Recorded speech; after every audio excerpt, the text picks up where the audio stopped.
من أغلى العملات المصرية واللي تعد من أغلى العملات اللي موجودة في العالم جنيه، سعره يصل إلى 250 ألف جنيه، وقطعة فضة يصل سعرها ل1,200,000 جنيه.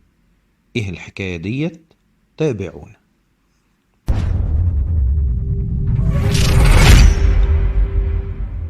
جنيه الجمالين اللي سعره بيوصل ل250,000 جنيه، يعني ربع مليون جنيه، وده انتشر كتير على مواقع التواصل الاجتماعي، وكتير من الناس كانت بتتكلم عليه لدرجة إن كنت كل ما تقابل حد يقولك معكش الجنيه أبو جمالين.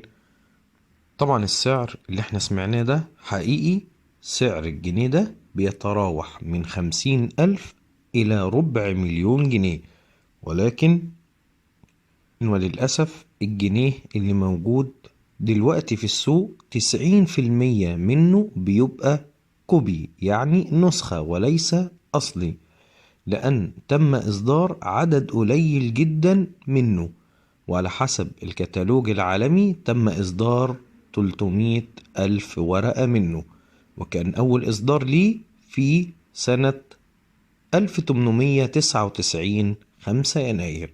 هو أغلى جنيه في العملات المصرية، ولكن ليست كل الجنيهات غالية اللي تم إصدارها بعد كده، ويتراوح أسعار الجنيهات المصرية من أول 5 جنيه ل15,000 جنيه، وده حسب تاريخ الإصدار وحالة الورقة. ولكن أفضل الجنيهات المصرية اللي بعد جنيه الجمالين هو جنيه المعبد، وجنيه الجمل الواحد، وجنيه الفلاح إدريس.